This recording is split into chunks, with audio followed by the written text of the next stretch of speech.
What's your name? Dana Wonderly, Miss Wonderly. Miss Wonderly. Julie Dudley. Katie Keith. Katie and Kim? Katie Kim. Okay, cool. Do you have another colleague? This is it. This is y'all, huh? Okay, wonderful. Okay, just make sure. I'm going to run. I'm ready. Will you bring your stuff? Okay, well, welcome. Good afternoon. Good afternoon. I recognize that you folks are very busy.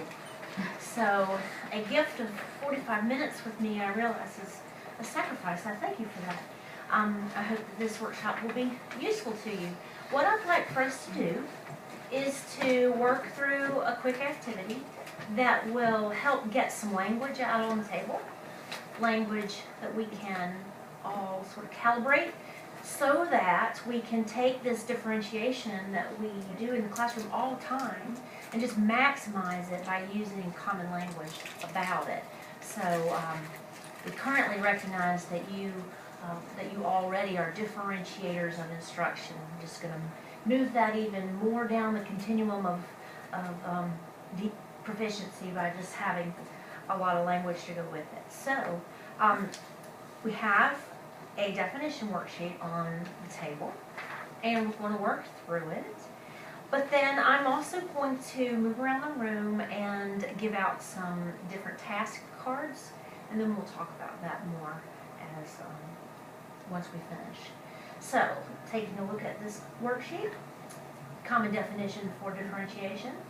It is an instructional strategy or method, or some folks even say philosophy, involving changing four things in response to four things. Now, there are a lot of things that we can choose to change in our instruction, but we tend to put them into four distinct categories in our differentiation definition. And then kids come to us different in so many ways, but there tends to be four ways in particular. So right now, just for a few minutes, I'm interested in what language you would use. So fill it out as you would like, with the words that are coming to your mind.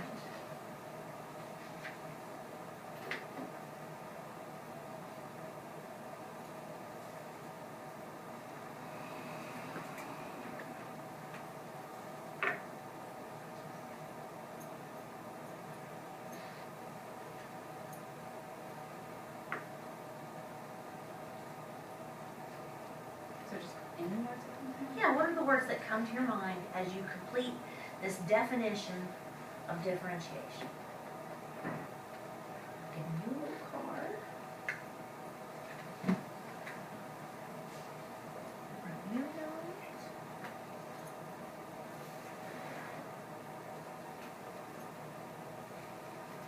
That chocolate messed my brain up. And I'll write you a note.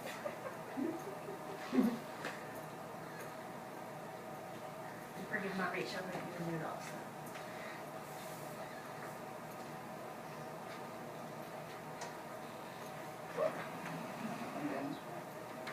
So in real life, this would take, more time than I'm able to give us, since we have a very tight schedule here in 45 minutes.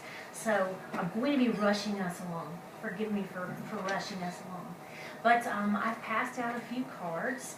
Let's pretend like I gave everyone at the table this card right now. You may look for clues in your folder.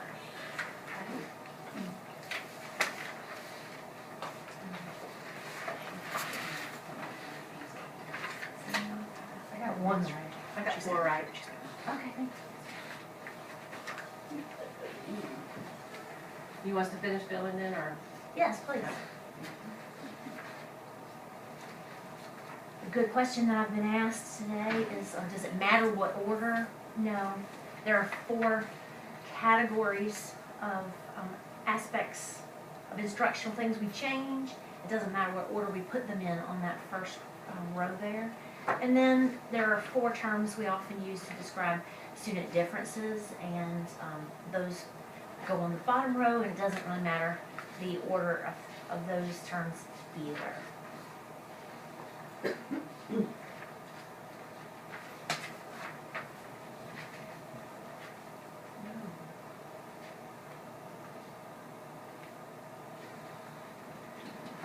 I meant it when I said I was going to be rushing us. So in real life, we'll pretend that we had lots of time for this activity.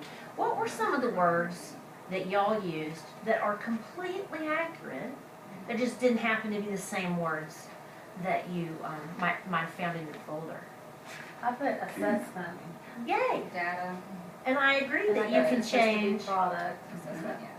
Yeah, so we have the term assessment, and it is true that one thing we can change is the assessment.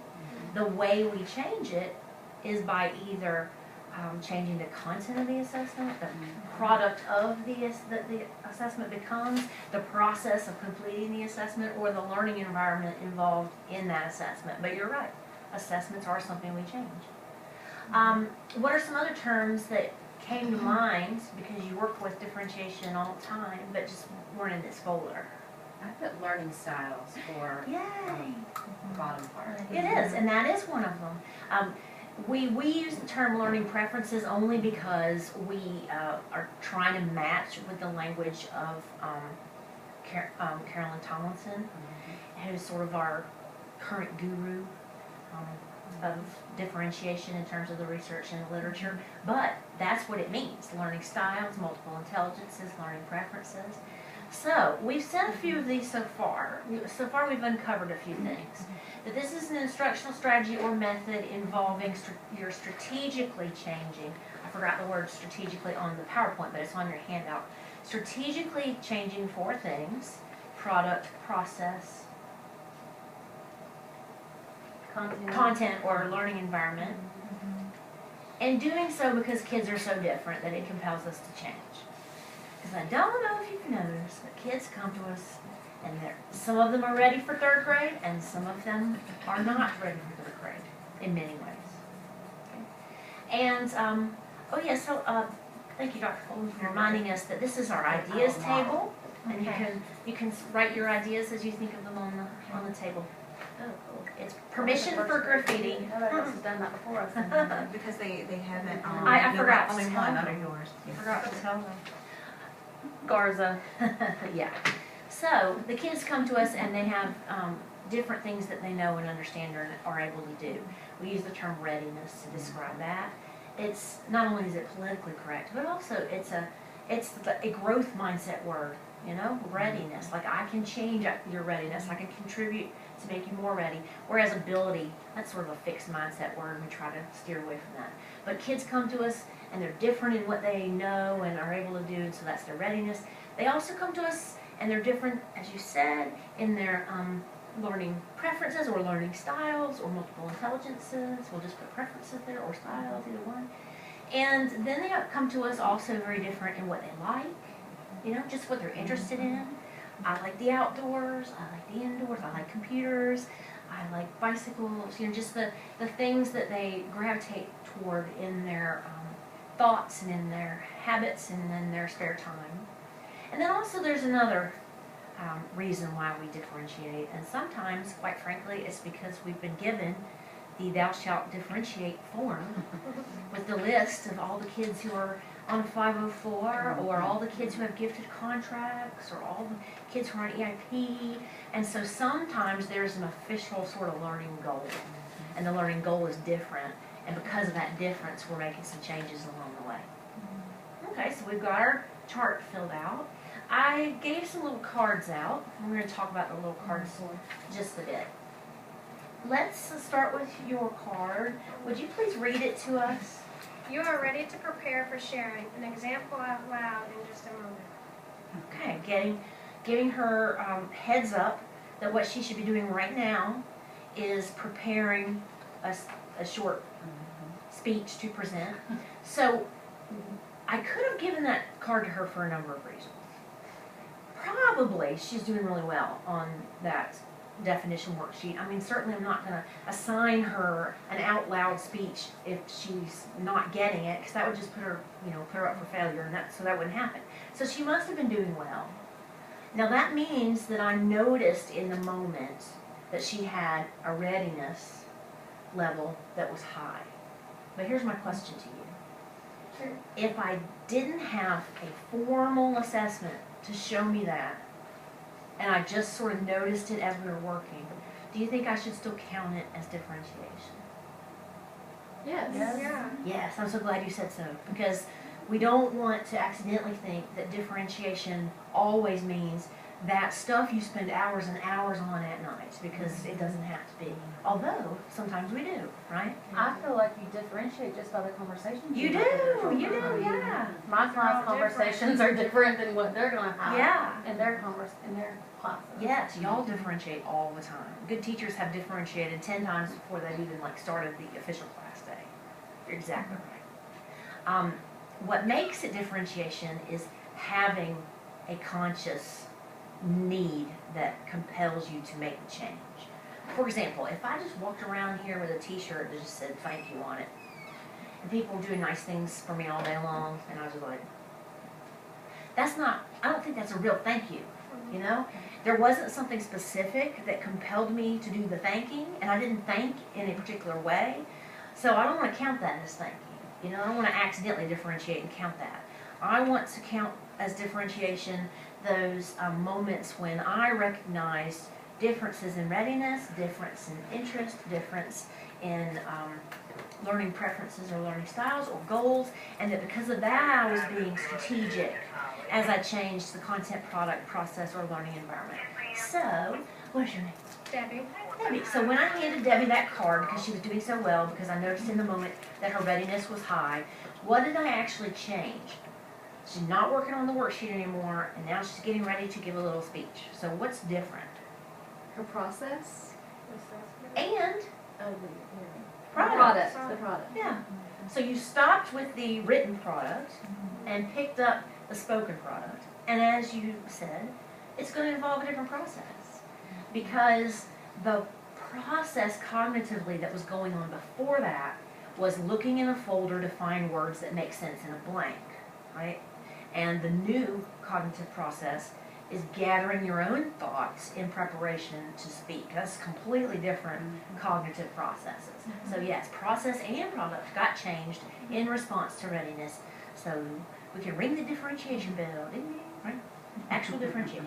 All right, so now what's another card? What did I say to you? You are ready to write your own example in a full sentence. I'm a good writer. Very good. Yeah. That's right. You must have been, either I knew that you were a strong writer, and I Or you need to knew, practice writing. or you needed to practice writing. I did. Yeah. There was either a learning preference on her part that compelled me to respond to her strength with writing or her need for writing. So it could have been a readiness issue. It could have also been a learning preference issue. But what did I change up there? The product. Yeah, again, the products, because she's going to have a written complete sentence as a product instead of this form. Yeah, and so it's just like the speaking one. But it could have been, in both these cases, it could have been because of readiness, or it could have been because of learning preference. And so long as I know, then it really does get to count as differentiation. If I have a place on my refrigerator where I document all my differentiation, which I never would, of course, I would actually go home and put the little tally mark, because I would have consciously altered for the benefit of your learning based on one of your needs. Okay, so I had another card. What did I give to you? Mine says, you are a spy. Walk around the room and get ideas by listening carefully. Very good. So what got changed? She's moving. She is She's moving. probably Could be the Yeah. environment. Yes, you're moving. So now the environment's different. Not just technically different, although it is, but also the interactions that The learning you... style, because it goes back to kinesthetic when you're moving Yeah. around. So in response to her preferred learning style, or in response to her readiness. Because if she was having a really tough time filling this out, I could have suggested that she go get some ideas from other people. Maybe she was frustrated. Right, yeah, maybe she was frustrated. Now here's a philosophical question. What if she were just like smacking somebody with a ruler? And I went over there and handed her a card that said, you are ready, you are a spy, go walk around and get ideas. It would change her behavior. It would change her behavior. And if that is deep down what I'm hoping to do you want to count that as differentiation or not? I'm not trying to influence you with the way I ask that question.